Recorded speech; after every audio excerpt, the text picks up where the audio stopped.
crianças, tia Marcela está de volta e hoje com o 21º episódio.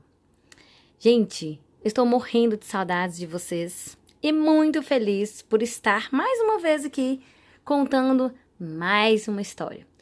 E no livro de hoje, Boa Nova, de Chico Xavier. Vocês perceberam que esse livro aqui é um livro de cabeceira da tia Marcela, né? Eu já contei várias histórias e hoje nós vamos para o capítulo 15. Gente, mas será quem mora nesta casa? Sobre quem tia Marcela vai contar hoje a história? E aí, crianças, será que alguém adivinhou? Quem mora nessa casa maravilhosa em Cafarnaum? Então, o personagem de hoje é Joana de Cusa. Joana de Cusa. Então, vamos para a história? Vamos lá! Bem, gente, Joana era conhecida como Joana de Cusa, porque ela era casada com Cusa, Joana de Cusa. Este é o esposo da Joana. Eles faziam parte da alta sociedade de Cafarnaum.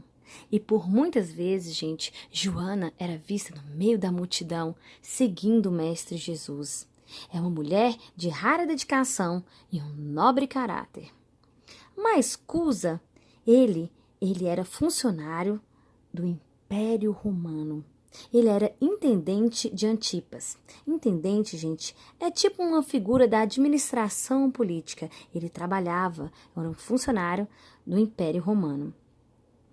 E Joana possuía uma verdadeira fé em Deus e seguia o Evangelho e o Mestre Jesus. Mas Cusa não aceitava as claridades, as verdades, as ideias do Evangelho de Jesus. Por isso, certo dia... Bem, esse cenário aqui, todos vocês já conhecem, que é a casa de Pedro, onde Jesus morava em Cafarnaum. Então, gente, quem já esteve aqui para falar com ele? Maria de Magdala, vocês lembram? Então, só que hoje Jesus ficou em casa descansando, Pedro precisou sair. E quem visita Jesus hoje é a Joana. Joana estava muito angustiada e foi até a casa de Pedro para conversar com Jesus. Mais um diálogo na casa de Pedro em Cafarnaum. E ela procura Jesus para desabafar. Não aguenta mais viver no ambiente doméstico, onde seu esposo não a compreende e não acredita no Evangelho do Mestre Jesus. E para começar a contar para Jesus, ela lembra como acontece no seu lar. Vamos rever então as imagens dela na sua casa com Cusa e prestar atenção que ela vai começar a nos contar desabafando para Jesus. Joana começa a contar para Jesus, lembrando as imagens do lar. Mestre, o meu esposo não tolera a sua doutrina, mestre. Sendo funcionário do Alto Império Romano, ele vive dividido aos interesses da comunidade judaica e entre os deuses romanos. Confessou Joana que no ambiente doméstico ela sente um profundo desgosto, pois não é compreendida pelo seu esposo. Vejam, crianças, Joana vivia muito triste em seu lar, pois enquanto Joana acreditava e seguia o Mestre Jesus, acreditando em Deus, com muita fé em Deus, o seu esposo, Cusa, cultuava, admirava e acreditava nos deuses dos romanos.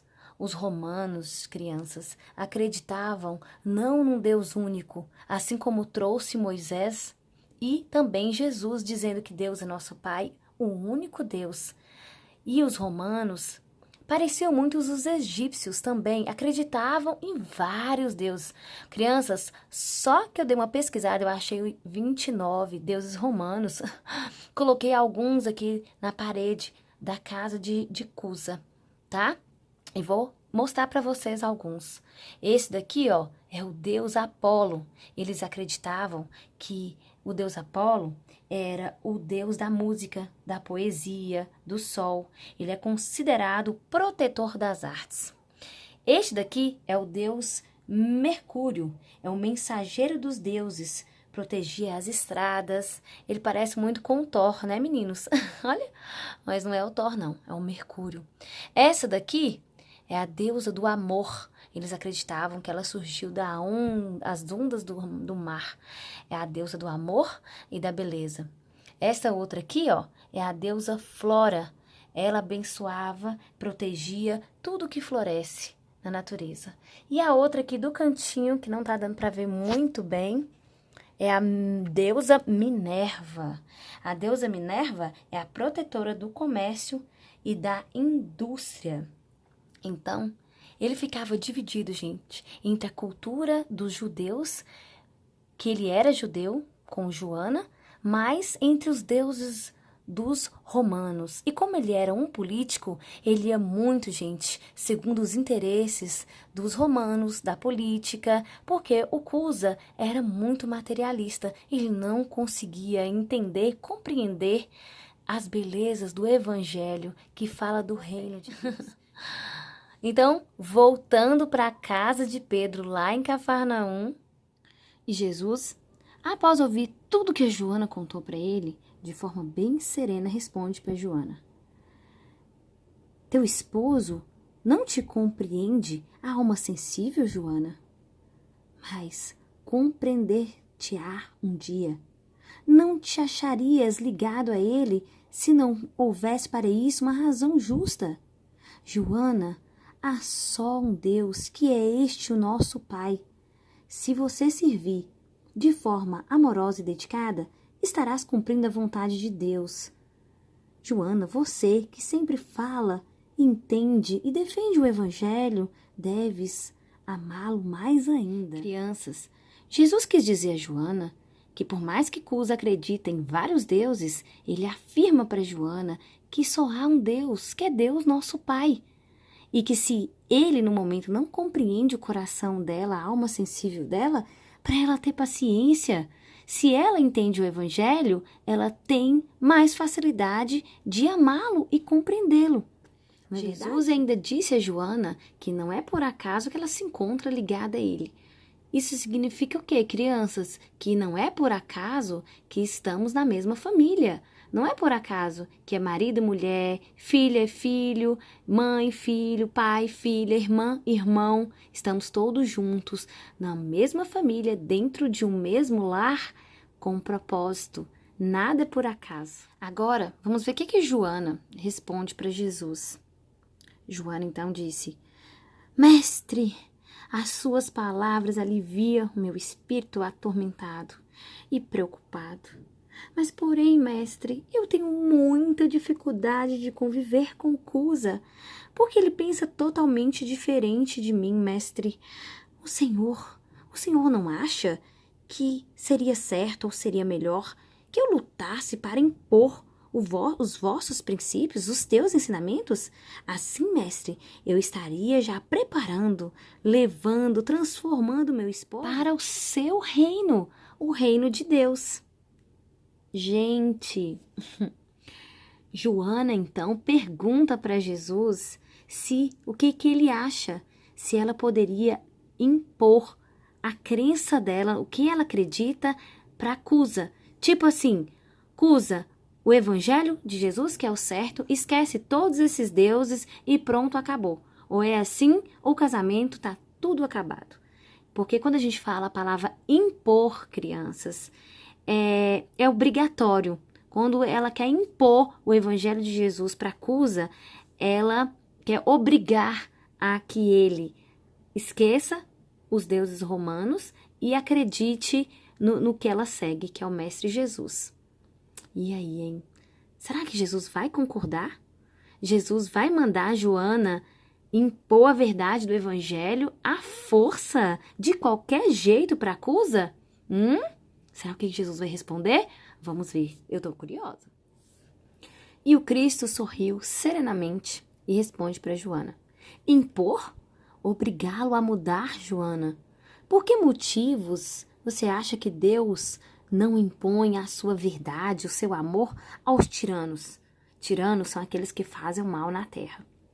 O pai não impõe a mudança aos seus filhos, Joana. Ele esclarece, ele educa no momento oportuno. Sede fiel a Deus, amando o seu companheiro como se fosse um filho. Não perca tempo em discutir, Joana. Deus não obriga as suas criaturas. E trabalhe em silêncio. Bem, crianças, aqui Jesus esclarece a Joana que Deus, ele também tem a paciência com nossa evolução. Nem os tiranos, aqueles que fazem muito mal na terra, Deus não vai interferir e obrigar. Para de fazer o mal agora, faça só o bem. Não, ele respeita o nosso livre-arbítrio. Mas quando a gente escolhe fazer o mal, claro, nós temos as nossas consequências para responder depois, né, crianças? Né? Colhemos o que plantamos, mas ele respeita nosso livre-arbítrio. Joana, então, compreende a mensagem do Mestre Jesus, que ela precisava compreender Cusa. Agradece Jesus em lágrimas, e Jesus disse: Joana, vá, filha, sê fiel. Gente, desde aquele dia, daquele encontro, daquela conversa com Jesus, Joana entendeu que antes de ser esposa na terra, ela já era filha do Pai do céu, nosso Deus. Ela procurou, então, quando voltou para o lar, esquecer todos os defeitos do companheiro Cusa, para observar só o que ele tinha de bom, gente. Olha que bacana! Ela fazia, tipo, vistas grossas.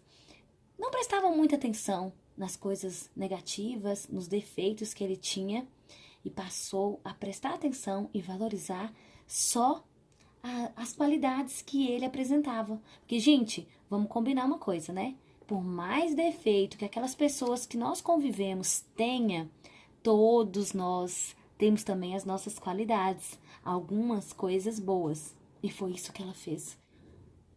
E ela pensava assim: Cusa não acredita em Deus, não segue o Mestre Jesus, mas até que ele é um bom companheiro. Olha como ele arrumou a mesa, olha que linda dessas uvas que ele comprou no mercado hoje pra gente. Eu vou sentar e vou comer com ele. Oi, Cusa, boa noite. Vamos jantar? Passaram-se uns anos e os céus enviaram um filhinho para eles. Olha, Joana, como é lindo nosso filho. É sim, Cusa. E Joana cada vez se fortalecia mais em sua fé. Mais alguns anos e Cusa voltou ao plano espiritual. Desencarna, deixando Joana viúva com o seu filhinho, agora já um menininho. Papai! Joana, agora sem Cusa, que trabalhava para o Império Romano e comprava tudo na casa e sustentava ela e o filhinho, começaram a passar dificuldades. Joana, então, comenta com uma de suas amigas da alta sociedade: Amiga, terei que vender todo esse luxo, toda essa casa. Já estou começando a passar necessidades com o meu filhinho. E também vou ter que procurar um emprego. Vou ter que trabalhar. E essa amiga, muito rica, falou para Joana: Joana, você que foi uma nobre, vai se rebaixar trabalhando como uma serva? E Joana esclareceu: Sim, minha amiga. O Mestre Jesus, do qual eu sigo, igualmente havia trabalhado em sua vida. Tinha as mãos calejadas pelos serrotes da carpintaria do seu pai José. E assim foi. Joana esqueceu o conforto material da nobreza e passou-se a dedicar aos filhos de outras mães. Isso mesmo, crianças. Ela se tornou babá. Ela então olhava e cuidava de outras crianças que eram filhas das damas da sociedade, que antigamente eram as suas amigas. Bem, gente, muitos anos depois, bem depois da crucificação de Jesus, exatamente no ano de 68, quando as perseguições aos cristãos estavam intensas. Lembra que eu contei para vocês no episódio de Pedro que os romanos, eles perseguiam até matar, até a morte, os cristãos, aqueles que seguiam o evangelho de Jesus? E agora, no ano de 68, encontramos nos espetáculos do circo romano uma velha discípula do Senhor. Vocês já sabem quem, né? Ela mesma. A Joana, já mais velha, amarrada ao poste do martírio e ao seu lado com o seu filhinho. Eles foram capturados. E o soldado romano, executor das ordens imperiais, gritou: abjura! Abjura. O que é abjura, crianças? Nega Jesus, nega o teu conhecimento do evangelho de Jesus. E neste instante, Joana, sem dar nenhuma palavra, nenhuma negação e nenhuma queixa. Mas neste momento, o soldado romano açoitou o filhinho dela, Tlapt, deu uma chicotada e o filhinho começou a chorar e gritar. Ai, ai! E em lágrimas ele pede para Joana: mamãe, por favor, repudia, nega Jesus. Por favor, minha mãe, por mim, o teu filho. Em lágrimas, Joana escuta a rogação do filho. Como não se comover? As lágrimas de um filho são como espadas que retalham, que cortam o coração de uma mãe. E o filhinho continuava a gritar: abjura, abjura, minha mãe! Entre os gritos do filho, neste instante, Joana se recorda, gente, de Maria, mãe de Jesus, que vendo seu filho na cruz, soube conformar-se com os desígnios de Deus, com a vontade de Deus. Lembrou também de Jesus na casa de Pedro, quando disse para ela: vai, filha, ser fiel. Possuindo forças sobre-humanas, ela disse ao filho: cala-te, meu filho. Jesus também foi inocente e soube passar pelo sacrifício da cruz. Saibamos sofrer, pois acima de todas as dificuldades transitórias, passageiras do mundo, é preciso ser fiel a Deus. E nesse instante, o soldado romano, com um sorriso bem irônico, começou a acender a tocha e começou a colocar fogo em Joana e no filho.